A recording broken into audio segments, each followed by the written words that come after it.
What is the most important shift happening in events right now? Not AI or hybrid or scale. What if it's content? The kind that is trusted, that is authoritative and human, and it's becoming more of the bridge between events, marketing, and revenue. Today's guest has bet his entire career on that shift, and every reinvention he's lived through has led him right here. You're listening to Events Demystified podcast, and this is the CEO edition. Welcome to the Events Demystified podcast, the CEO edition. Welcome back to Events Demystified podcast, the podcast where we go behind the glossy titles and into the real decisions, the pivots and wake-up calls that shape the leaders in our industry. As we're kicking off our brand new season, the CEO edition, we go beneath the titles and behind the brands into the late nights, into the hard calls and hard-won lessons that make leadership what it is, and unpack the human stories behind every CEO featured in this season. And today's guest, I'm super excited to sit down with Chris Carver, CEO of Session Board, a platform redefining how speakers, agendas, and content management fuel event growth. Chris has lived through the full spectrum of this industry: hypergrowth, corporate life at Active Network, the mission-driven grind of nonprofit events, the festival world with land a pandemic pivot that turned into a company sale, and now Session Board, the biggest, boldest bet yet. His story is one of reinvention, clarity, and the kind of discipline that only comes from getting knocked down a few times and building back smarter. And with that, let's welcome Chris to the stage. This episode is brought to you by True Fan Events Productions. Learn more at truefanevents.com.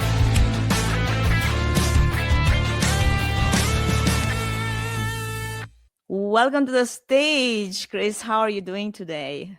Doing well. Thanks for having me. Absolutely. I'm finally glad that we managed to find the time to have this conversation. Thank you for joining the CEO edition. And before we dive in, I love for our listeners to hear your story in your own words. So tell us a little bit about you, what you do, what you stand for, and what really inspired you to build the company that you lead today. Yeah. Let's see where to start. I think I've been in events for my entire career. I have been, even before college and during college. But like you said in the intro, I started out of college with the Active Network. And if you're not familiar with that, if you've run a marathon or done a triathlon or signed up for Little League Baseball at the time, that was, you used Active to register for those things. And so I think I was the 40th employee there. And over 10 years, it went to 2,600 employees and ended up going public, and then ended up getting acquired by Cvent. And so I left in 2010, right before it went public, to help some buddies of mine run their nonprofit. And they were filmmakers. So we made a lot of documentary films and distributed those films and produced events around those films. So we would produce conferences and tours. And so that's where really I started thinking about applications with technology to support the operations of these types of events. And so that inherently, coming from the startup life, seeing what it was like, it was really interesting to go off and try to do it on my own. I thought, if those guys could do it, why can't I do it? And man, it was starting in, I think I started on the idea with my partner in 2010. We didn't go full time till 2014. But I tell you, the festival space to start a business is like the worst industry to start a business in. It's just everything. It's also very chaotic. Oh yeah. So there was a lot of lessons there. We had these big aspirations of building a full operational suite, and you quickly, or over 10 years, you learn that, man, this is really hard and you can make a lot of mistakes and just be misguided by your own visions of grandeur. Or what you find value in is not Exactly. necessarily that easy to sell, because other people, they are really okay with hacking and slacking. Totally. What's interesting is that a lot of, at least in that space, and so Yeah. the event space is tough because it's a variety of different markets of itself. But that space, everybody's a contractor, and the contractors actually get a lot of value by it being inherently complex. Yeah. So if somebody's going to come in and say, "Hey, I can streamline this and this," the contractors themselves are like a little defensive about it. So that Yeah. actually creates a You mean you take away from the complexity of this, and now I can't charge the same amount I do charge? exactly. Now, it's not to say that technology there isn't a place, but you really have to learn how to build trust and really put yourself in their shoes before you can make progress. Now, luckily, we had some big wins in that, but luckily, COVID hit, and I say luckily because it was the ability for us after 8 years to take a breath and get out of the grind and say, wait a minute, if we were to do this over, what would we do? And during that time, it was really great because we have a nonprofit background. So we said, you know what, let's build a virtual event platform like everybody Mhm. else, but specifically for nonprofits to help them raise money Mm. during COVID. And so we integrated with a bunch of the fundraising platforms out there. And then within 10 months, we sold the company. And so that was awesome. But what it also gave us a view of is the power of where it gave us a glimpse of where content could go. And we also, at the same time, in parallel, everybody's trying to survive. So we built a virtual media platform for the PGA Tour and the US Open to stream all of their clips for press around the globe, because only at that time, only 50 press personnel could be on the Mm. grounds of a golf course. Yeah. We got another view of what content could do. And so we really started thinking, okay, total reset, if we could do this again and focus on content, focus on one thing as opposed Mhm. to 30 different workflows within operations, what can happen? And that was really freeing for us to take all of that decade of just taking punches to the gut every morning, realizing you're working on like on-site catering and like the boneyard with all the equipment, and there's all nuances. And so it was The just, production, the people behind the scenes, the labor, yeah, the even the venues, which is basically an open field, try to make it totally. work. Totally. It was such a eye-opening experience because we had been on both sides, but it was just, and where it left us is it left us with the success we had of selling the virtual event platform. What was it We were called? like, I'm curious. it was called Fundy. Fundy, interesting. Yeah, I was doing quite a bit of virtual events for fundraisers back in 2020, 21, and 22. That was yeah. actually how I built my livelihood during those times. Oh, cool. Yeah, we Yeah, ended up selling to a company called Classy, which was like a month later bought by GoFundMe. got it. And what we looked at that success and we said, okay, what do we do here? And the most glaring thing was we hyper focused. Through that time, it was just like, we are only going to focus being on this. And we looked at, you could see Hopin raising a bunch of money. Everybody's raising all this money because they were going to change the face of marketing or whatever they were talking about. And we were like, nope, we're going to be hyper focused here. And that actually started to really set us apart, and which is why we were able to sell it pretty quickly. So we said, you know what, we're going to hyper focus on content. And we started taking a look at the conference space and seeing how we could actually differentiate ourselves. And so it was, again, freeing to get rid of the kind of the shackles that we had for 10 years and still be innovators, entrepreneurs, inventors, but actually start with, okay, what's the problem? What's the opportunity? And really constantly bringing it back to this focus. And that's now how I live my life. It's I'm wondering if you, Chris, read that book, The One Thing. I think I have it here somewhere on my bookshelf. I haven't. Because that basically the premise of that book is, if you're gonna do one thing right, like you better be sure that's the thing you're gonna focus on, and then just dial in and then really drive it into Yeah. fruition. I think it's interesting of a concept because it works for some people. I personally feel like I have 4 things and I'm sticking with them. So if there's another book out there, there'll be the 4 things. That would be me. It's as long as it's a conscious decision. that's what I'm like, outside of just building a product.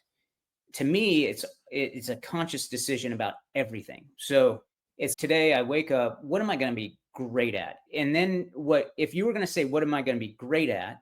Then what you also have to ask yourself is, what am I okay with not happening, not Because you doing? have to give or take. You're Like going to not drop the ball everybody can somewhere. be Yeah, exactly your primary focus. Absolutely. exactly. So there's one thing that I picked from some of the things that you shared with us as we were looking at having this conversation. And then you said, it's hard for me to give leadership advice because I don't consider myself a great leader.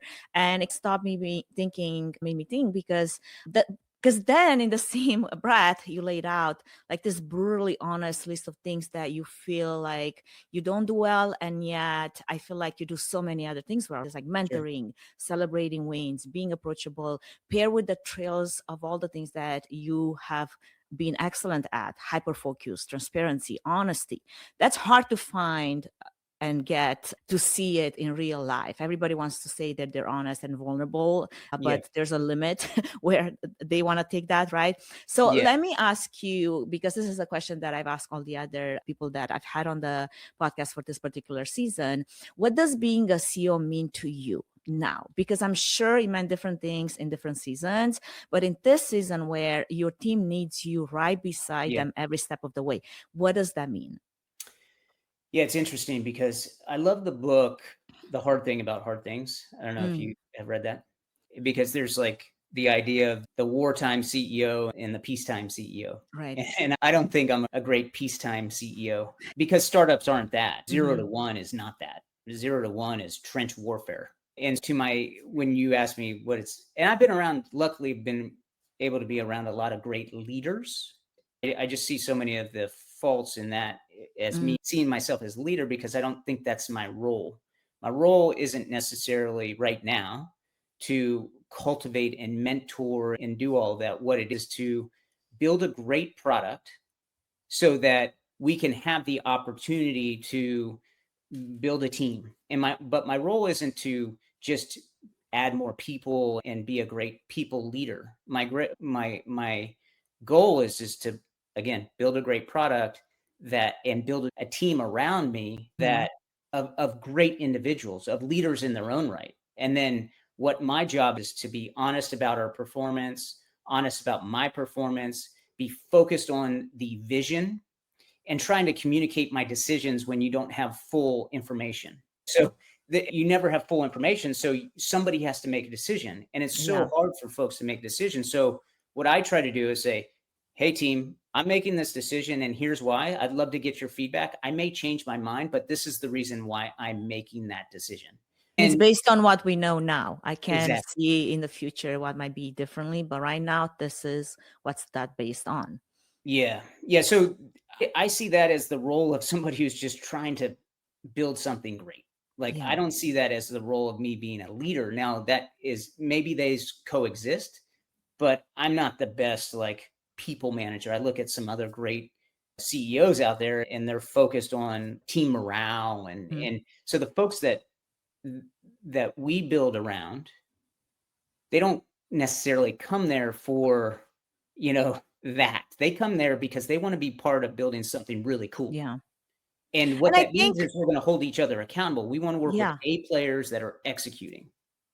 And I think leadership, though, comes in so many different forms. Like you might say, I'm not a good leader because in your mind, you're thinking you already have this high standard of what a leader might look like, especially if you're going to put in the context of a people's leader, right? Yeah. But you can be an excellent leader in other ways, in building a product, in leading, in making the right decision. You're still leading, you're still mentoring. It's just because your own standard might be different than somebody else's, you can discount yourself at that point, whereas somebody else looking from the outside may be like, I don't know what Chris is talking about. He's a great leader.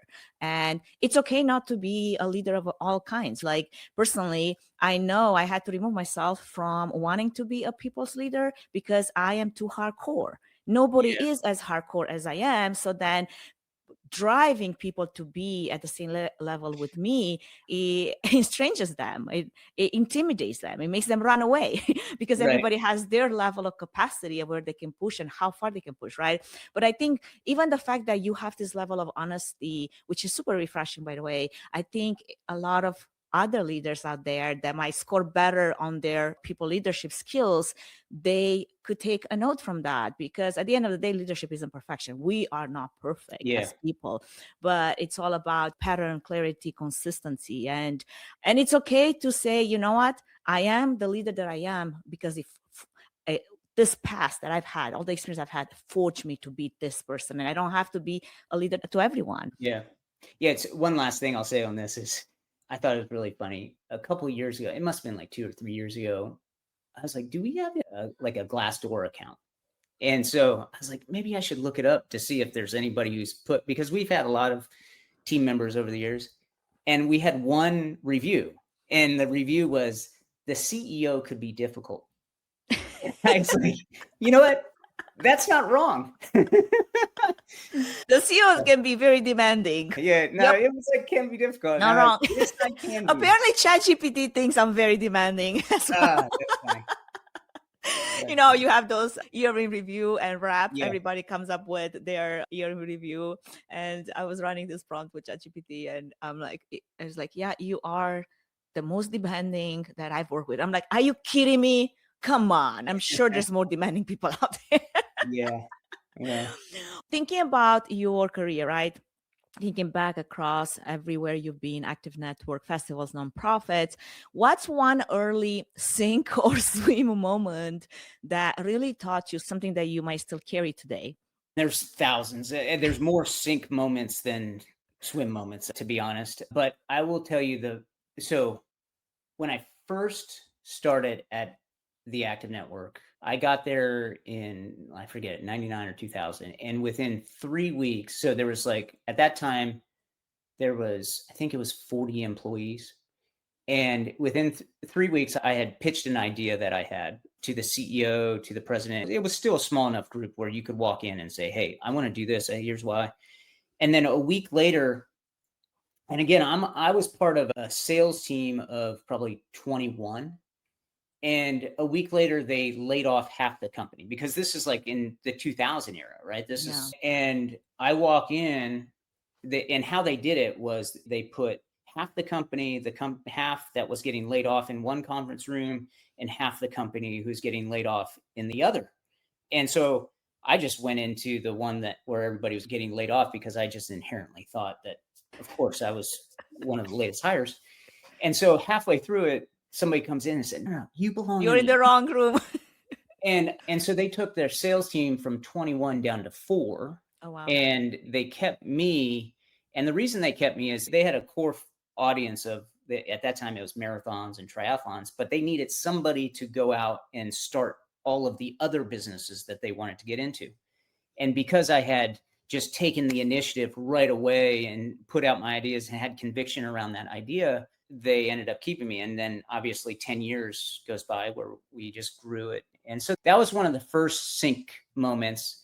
And then a lot of it within the entrepreneur side, within the tech side of having Blend and then Fondi and now Session Board, a lot of it has been moments of like, around financials. Yeah. Do we have to make this hard decision, and why? And so you just become hardened to like trying to make not the ideal decision every time, but just being a little bit more conservative about it. And that has served me well, but it's always been something like that where it gets pretty extreme, where you're down to 30 days and you're like, okay, how do I communicate this to the team?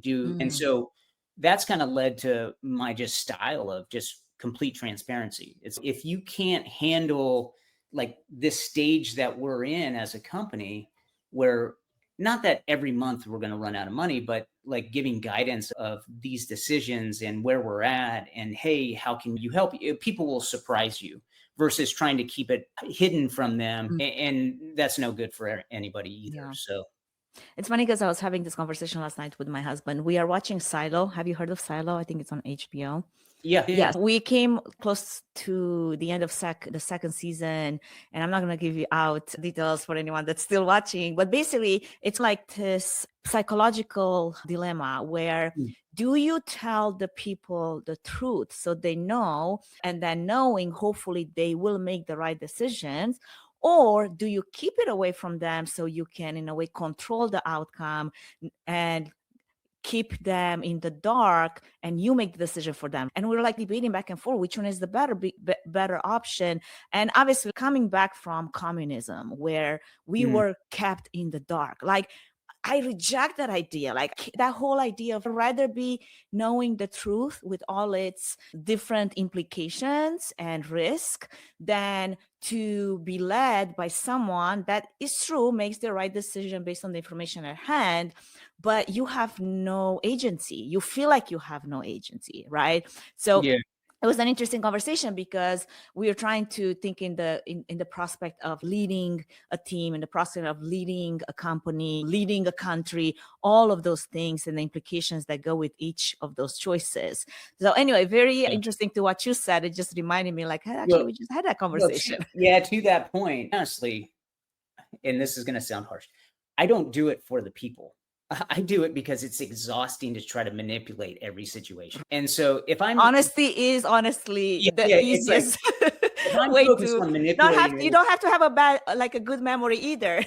If I'm focused on trying to manipulate every situation, I'm not focused on trying to actually build what I'm setting out to build. So I just put it out there and hopefully it's received well. And if it's not, then we have a discussion about it.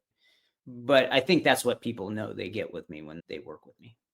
I think, like you said, those early moments, they really tend to become then the compass points that kind of navigate later decisions. And it's informing in a way to know that you've gone through things, to be able to say, we've done this hard thing. I'm pretty sure we can do it again. I'm pretty sure we can come to the other side.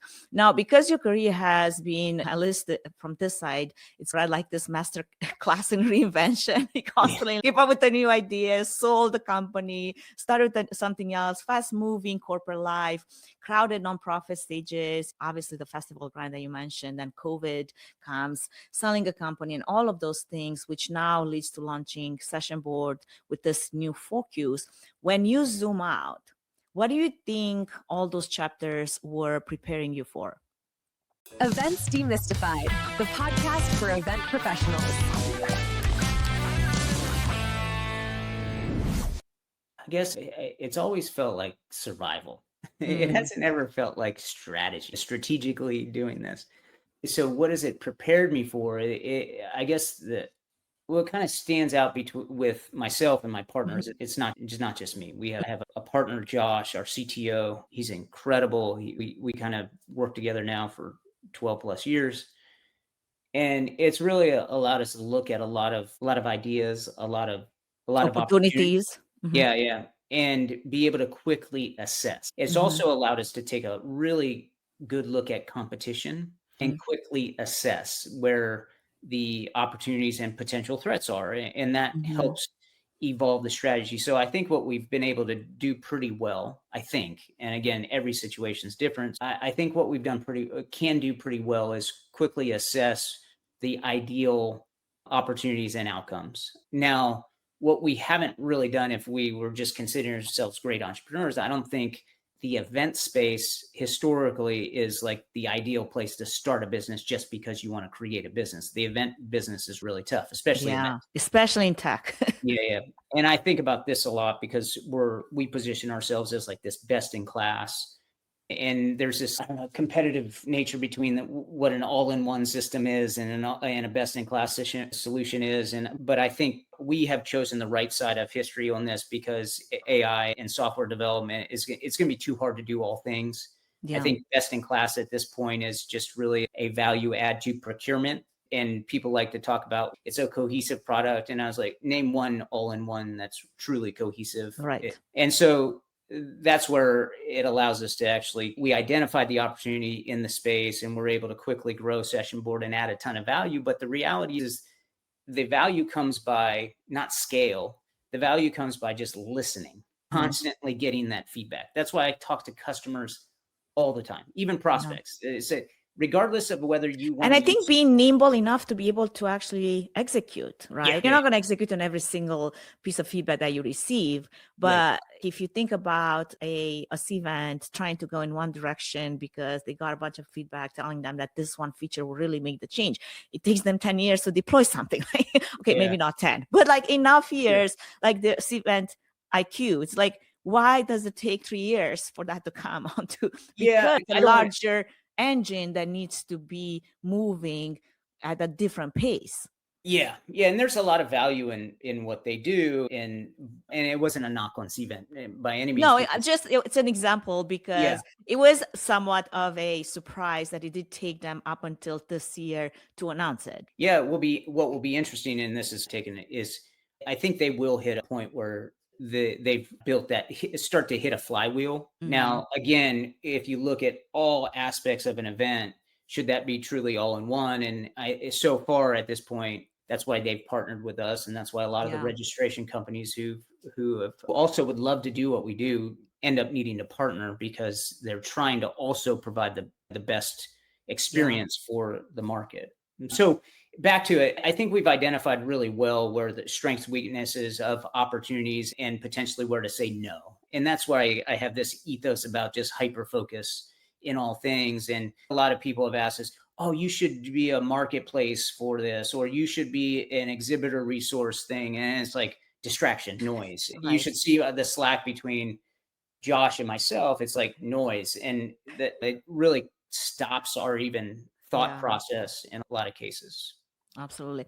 So one of your strongest beliefs, and I tend to agree with it, fully agree with it, is that content isn't supporting events anymore. It's driving them. And we've seen that especially this year, 2025, and we'll see it in the future as well. Why do you think event marketers are entering the most important moment of their careers right now? Yeah, I think this is the beginning of something really incredible for event marketers because they're sitting on an asset that is, I think, one of the most valuable assets a organization can have, which is your subject matter experts, which is those speakers. Because you look at what's happening on the digital side of things in content, and what Google and the LLMs are doing is they're Yeah. looking for, like you said in the beginning, human-based content that's Yeah. based in expertise, experience, authority, Yeah. trust. And what's really interesting is we've never truly cultivated, when I say we, like most event marketing teams have never really cultivated their speakers. And I say that because they have no place that they actually record those speakers, are able to see who's an expert in what and who spoke on what historically. And then go back to the data to actually be able to draw some insights. Yeah. And so that's number one. So I think that's extremely powerful, which is obviously why we're doing what we do with Session Board. But number two is that with the way the technology is going, is we're actually getting very close to being able to level out the attribution signals. So what I mean by that is historically, I think that events have not got we've been the redheaded stepchild, if you will, because number one is we don't speak the same language as marketing and sales. But that is driven because marketing and sales can't attribute a deal or some aspect of the deal flow to the event experience. With technology now, we're starting to level that out and being able to identify signals within the event experience, connect that to the value chain, connect that to the sales pipeline, marketing pipeline. And why I say that is, I think about this quite a bit because we're working on a lot of this, is if I'm going to spend 20 minutes looking through a conference agenda on the website, and I take 20 minutes, I identify the 10 sessions that I hit save. So that's 20 minutes of my life. And then I actually go to a session. I spend 45 minutes to an hour of my life at the set. Clearly, I'm interested in this topic.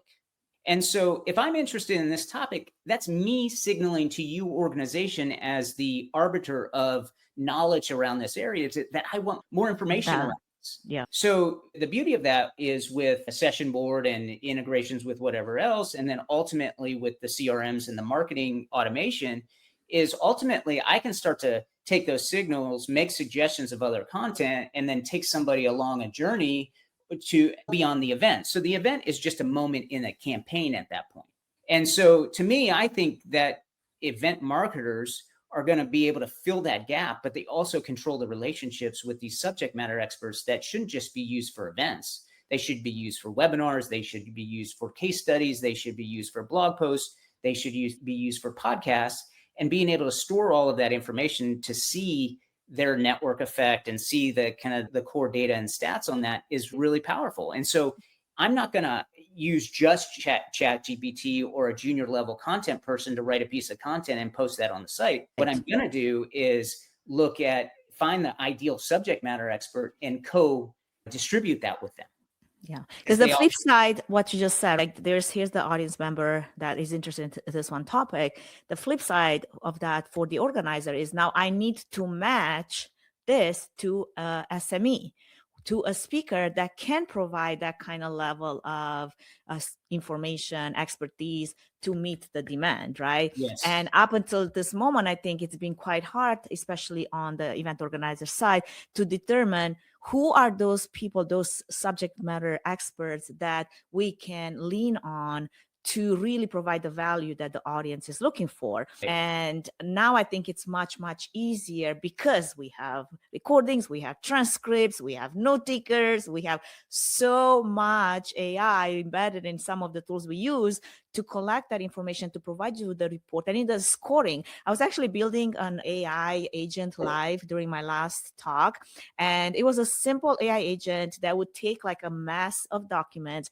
If this is your speaker packet and it comes in like all kinds of a messy format and the bio is not straight up paragraphed where it should, and the headshot is not at the right frame and sizing, and their description and key takeaways are missing, or whatever, all the things, AV details are missing, whatever that is, easily you can take that, run it through an AI agent that you build, and then generate that automatically to be an organized document. Then now you can put it in other places on your website, in the app, wherever. But that's not the only thing. I'm like, that is the easy step. The next step is, how do you take this speaker and their content and now score it against your conference theme and whatever topic is highlighted for this 1 year. That's where you bring the evaluation and the scoring into play, so that this speaker that I just got a pitch from, right there, submission through the CFP portal, is matching our topics, our team, and at what level. Is this a good enough? Is this I could run by, or it's an excellent level, right? And again, now we have the tools to do it. And I'm sure that Session Board already does something like that. But like for me, it was like an easy demo that I could I literally just build it on stage. Yeah, you hit. So a lot of it is obviously what we do at Session Board, but that's where it's going. It's like my job, when people ask me about Session Board, my job is to be able to ingest all of that, index it the right way, and then layer in any of these other tools on top of that to be able to make those right suggestions, ultimately to improve not just the agenda of one event, but the overall marketing campaign of an organization. And not just like for this year, but overall, like if you're going 5 years back, this is what I think the biggest problem with event agencies and event in general is, yes, they do collect a lot of data, but it's so siloed on so many different platforms. Some is SharePoint, some is Cvent, some is this other platform, some is Google Drive, Microsoft, whatever, and then just trying to link it all together to draw the insight from all those places. It's been a pain. I still have people that work in spreadsheets and are like, we cannot make sense of all of this. And it's been the most time consuming part of this whole process. Oh, totally. Yeah. You're singing to the choir. But the beauty of it, like you're saying, is if we're able to do that, which I believe we are very soon here, and already doing a lot of it. But now if we can connect that to the other marketing tech, then what happens is we're not beholden to like having to do registration and all of that. And so why I think content is what bridges the gap between event operations and marketing and even sales, is because it can make the leap, right? And you can have technology that is indexed across both. And that becomes really powerful. And that's what is needed. And so back to your original question is, if events and event operations folks and event marketing folks are the originators of this, and they control the relationships, and they can identify and create the ideal program for that, where a lot of these conversations are catalyzed and those relationships are built, then all of a sudden that event marketing executive needs a seat at the table of decision makings for the entire organization when it comes to sales and marketing. And I love the thing, there's like this like debate on is smaller events going to win or bigger events going to win. It's so situational and so contextual that I always laugh, because it's both. And because you can probably put a lot more sessions, mini sessions, whether it's brain dates or whatever, within a bigger event where people are actually talking about the specific thing that they want to talk about. But it all, at the end of the day, it's all about content and allowing people to find and signal what they're most interested in. And then how do we take that and put that into the marketing and sales tools to cultivate those individuals the right way? Absolutely. Going back to that thing that you said about having a seat at the table, there's something else that you said that I think every marketer needs to hear. You said the event team needs to empower themselves to serve up leads, attribution, and intent signals on a silver platter. There are too many silos for marketing to figure it out alone, which we just talked about. But let's unpack that a little further. What does that bridge look like when it's done? And what has to change inside an organization for like the CMOs and the CROs to finally like get it? Yeah, this is where I think I guess this was the comment of why it has to be served up to them on a silver platter. I think Make it easy, remove the friction points. Yeah, the silos aren't going to go away. Organizational structure has been organizational structure for however long corporations have been around. And maybe some people are doing great things with having a content strategist across multiple things. And I think you'll see different roles pop up more and more, but those are luxuries within an organization. I think certain things should be mandatory, but like to wait for that to happen or try to force a change management process around structure is not the answer, right? So I think what we need to do, and it starts with technology, because you can't expect event operations people to be deep into the operations and then jump over to strategy and then jump into creativity and then do this kind of game of switching gears constantly. It's so hard. And I think that's why event people, event teams and marketing teams just have a hard time, because we all know you finish the event, you're just exhausted. And then the marketing team doesn't know where to integrate themselves, even if they were integrated in the beginning. So my take is, okay, we've talked about the signals that attendees are giving us during an event, right? We've talked about, okay, if Chris went to session 101, 15, 120, and 125, we know that he's interested in those topics. So can technology start to identify the types of content that somebody who went to those sessions would be interested in? And can you serve that up in a personalized way? So this is like a matchmaking basically on steroids, which I feel like many have attempted, but it has not necessarily been done very well, like not just in content, but also in like connections and meetings and the right people to meet when you go to a conference. Yeah. So my take is I think there's a lot being done on the pre-conference stuff. There's a lot of matchmaking. Who do you want to talk to and what sessions you should go to? That's not what I'm talking about. I'm talking about like the event happens. I walk out of the room. Should I actually receive an email that said, hey, we know you went to this session and you rated this really high. Here's 5 other latest pieces of research and other subject matter experts that you might appreciate. And then a month later, you get an email. I, as an attendee, get the email and say, hey, did you see that this latest blog post was about the thing that you showed that you were interested in? And I'm now in a journey of something that I wanted to start, which was I wanted to attend that session about that topic. And it's just continuing to bring me along. So is right? this built on the marketing side? It's not necessarily built on the app, say, serving you Well, push notifications while you're there on level 2 of this conference at this venue.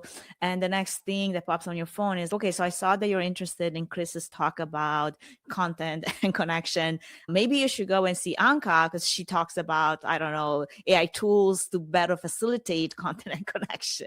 yeah, yeah. So you could do that. And I think that's really cool. I think it's going to be hard to do it with programs that are like even large programs, because the sessions are chosen, the way they're chosen is usually they're nuanced from everything else, right? So in some regards, like they're part of a track maybe, and there's 5 or 10 sessions for the track. But so I do think that there is a case for what you just said, where I'm on site, it feeds me other on-site content, other folks, the matchmaking concept. Right. But I also think that there is a bigger case, which I think is what connects events to marketing, with content that will bridge them into the marketing, the various marketing funnels that Right. the And this marketing is post-event, and it's more like post-event. nurturing the lead in a way. Yes.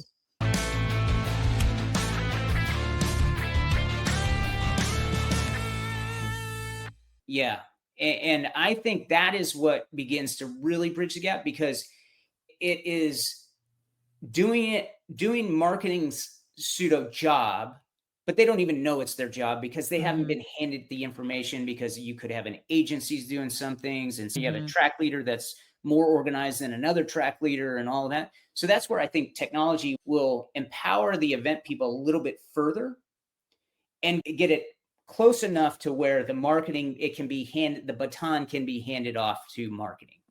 And I don't think if we expect marketing or sales to do any work around the content, I think that we're going to be waiting a while. And I'm talking about it. They've been sitting on content for the last 5 years, right? Yeah. Like we generate so much content since COVID, since we were forced to go digital and record everything. And what's happened to this content? It's still sitting somewhere on a YouTube channel or on someone's hard drive in a SharePoint, who knows? And so what I think you end up doing, and again, I'm just now telling you a little bit about how we're thinking about it, is I start to put in the goals and positioning and strategy of the marketing and sales team. And so as it's being fed to the marketing and sales team for potential distribution, it's also telling them what goals, how this piece of content fits the goals that they're trying to drive over the course of the next 6 months. The organization may have some branding principles that they're trying to do, or they might want to focus on a certain area of their product. And so this begins to inform that. And so it's this nice cycle, because then when you get to starting to think about creating your program and creating your call for papers next year, or creating your webinar strategy, the system then starts to make suggestions for those types of things. So again, what you're saying basically is not just serving them the content, but serving them the strategy behind the content. Absolutely. It's all connected. So that's the beauty of where we started with Session Boards. We started on the operational front, and where you will see us over the next few months is actually starting to dive into the strategy front. And the power of that is having it all connected. So as I work with my team on the strategy, it will one, make suggestions, but number two, it allows me to actually, once I like the strategy, turn it into the operational components that I need to really truly run the event, run the program. I love it. I think that's where what you said, the hyperfocus comes into play, because this is definitely, it's going to take quite a bit of your focus to onboard, but then also knowing that this is the goal, then it really keeps you honest to it. So going back to your story, to the pillars that were tested as you were starting this new journey of Session Board, from all those 3 that you mentioned earlier, hyperfocus, transparency, and honesty, which one do you feel like is the most right now as you're trying to push into this goal? I think all 3 are really critical. Like, I don't think there's too many CEOs that would just tell somebody on a podcast exactly what they're doing. No. It's like, absolutely not. I do the same with our integration partners. Here's my strategy. And my hope and my experience has shown that, okay, number one, being transparent allows me to get people's feedback by hearing how you are trying to process what I'm saying, because I'm not saying it perfectly. by hearing that, I'm actually then able to start to find out what is really important and how to actually ultimately tell my team and all that. So that's number one. Number two, it then allows me, as we get into execution mode, which we're in, is to say, okay, we're hyper focused on this, and that's critical.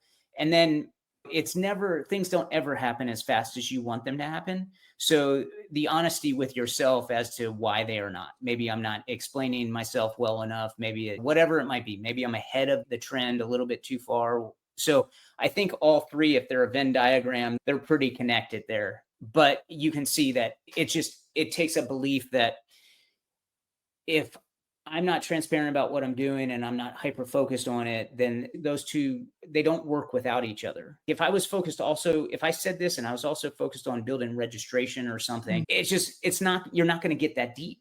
And my goal is to connect events and marketing. That's the bigger, if I can do that, that changes the landscape of what we're all working in.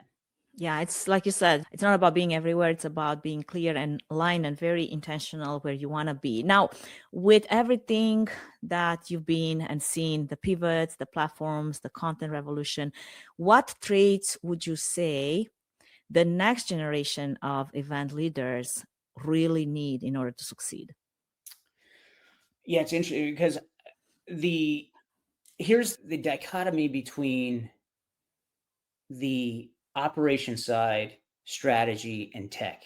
Like historically, I could be a great operator and I didn't need to have the experience with strategy and tech. I could make a career out of that. And I don't think that's going to be a reality. I think now there's always going to be a need for hard workers and great operational project management type folks, but you're going to have those two other traits. Because I would argue, though, being a good operator, it does help you be a better strategist. Oh, because you really have been in the grind, like boots on the ground. You've seen challenges, you've solved the problems, and then when you rise to the occasion to be this other role, to be in this other role, I think it really will inform some of the decisions now you're going to make. Totally. With context, like that's the thing. So your question was, what are the traits? And I think it's the connection of those three things, right? It's the connection of being a really strong operator, project manager with the strategy side, with the tech side, because they're so intertwined, right? And so to take your point and throw it on the other side, is somebody in strategy without the operations experience. Like, to me, I immediately discount them. It feels like a little out of touch, right? They would feel out of touch. It's like talking to an investment banker or a venture capitalist that has never been an operator. It's okay, I don't want to work with you. Because when things get tough, they're not going to have the context. For the hardcore event folks that have also some strategy side, they're going to be able to bring that lived experience in, or at least understand what they're going through. And then I think tech is just going to be this completely wrapped around and wrapped. And you're going to have to be thinking about how am I ingesting those signals that we talked about, and how am I making sure that it's applying to the overall strategy, whether it's in the content strategy and the content operations, content marketing, content distribution, all to get to the attribution side. You need somebody who can actually completely understand that workflow. And if you don't, then I think you'll get disconnects, or you need some like crazy leader, crazy person in between that is explaining this constantly. Absolutely. Now, how long would those skills take to build in a ideal world when everything is moving so fast? That is the question, right? Because this is a whole life of experience that you had that embeds in those three things to create this level of leadership. But for someone that's coming into the industry, they're like, I haven't been operator more than 3 days in my life, and now I'm supposed to be a strategist. And when am I going to have the ability, the time to actually learn all those things in real life? Yeah, I think the hard truth is that I don't think it's about time anymore. If you want to just know it off the top of your head and be able to do these things just wholeheartedly, but regardless is time is not anybody's friend, because everything's changing every day. So it's more about openness, and curiosity. Tenacity. Openness and tenacity. So I'm open to learning. And I'm not dogmatic in any way because I have to be open to the feedback, whatever feedback that is coming in, and then tenacity to actually learn. And I think those will win out all the time in this industry that is just constantly evolving. Absolutely. As we're coming to a wrap up here, I always have to hit a little bit on the being fit for events, which is the framework I came up with just because everything that I do is built around how, in order to be optimized and operate at the highest level of performance, you also have to be mentally, emotionally, and physically fit. So what keeps you grounded and fit for leadership right now?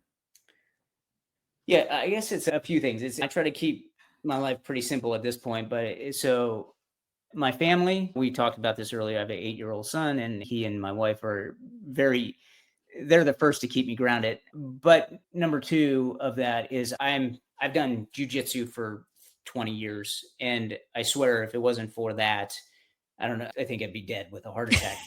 And I guess to go one step further, the beauty of that sport for me is you step on the mat, and if you're sparring, you're not thinking about anything else because you're thinking about how do I choke this guy out, or how do I get choked out, or how do I not get choked out? So the nice thing is immediately I know I have a thing in my life where I can actually just go and all the other things go away. Yeah. You can't think about anything else. Depressurize. Yeah. It's like being in the flow state or whatever. And regardless of that, this actually just gives me white space immediately. I used to get it from surfing and running, things like that, but it's a guarantee you start sparring with somebody and you forget about everything. I love it. I had someone else on the podcast. We were talking heavily about AI, automations, and workflows. His name is Noah Riley, and he's very much into jiu-jitsu. And it was interesting that he was saying basically the same thing, like when he wants to wind and unplug and just be present in the moment without the world getting in the way. That's the one thing that he goes to and does. Very interesting. I'm happy to hear that's what really keeps you. I think we all have to have something like that. Like it might look different for each one of us, but like without that, I personally, even if it's 9 p.m., 10 p.m. at night, sometimes I would go and do my weightlifting routine. And some people would be like, you're crazy. Like you should be sleeping. I'm like, yeah, I will be sleeping too. But if I don't do that, I will miss it. The next day I will be missing it because I know that my body didn't get the opportunity in my mind to clear out of everything that's happened during a busy day. So I love that. Now, as we're coming to a wrap up here, Chris, where would you like people to connect with you? Where is there anything exciting you want to share or anything that you want to put out there as far as what Session Board is working on? This is your moment. Yeah, I think I described a lot of what we're working on in terms of the content strategy to content operations to content marketing, distribution, and attribution. That's our focus, right?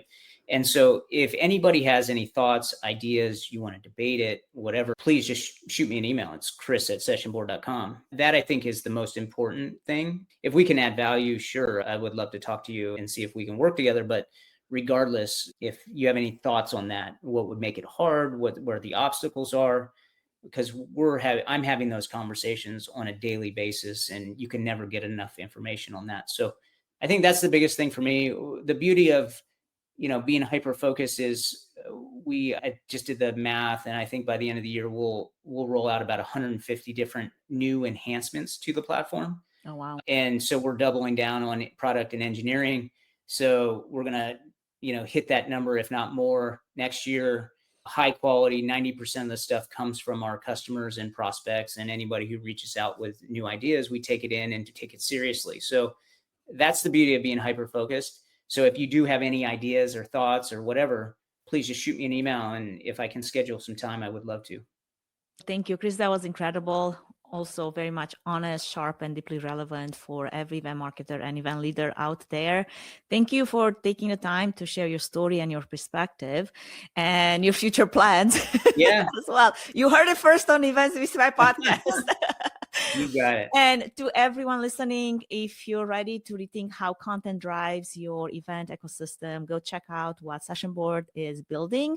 And until next time, stay focused, stay hyper-focused, stay honest, and stay fit for events. We'll see you next time.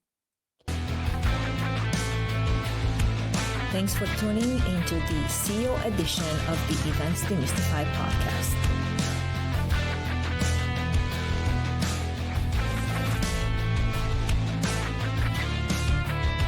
This episode is brought to you by Tree Fan Events Production. We don't just produce events, we power them with AV, AI, and a strategy. From bespoke AV production planning and management to AI workshops, courses, and keynotes, we help teams build smarter events and stronger businesses. Learn more at treefanevents.com.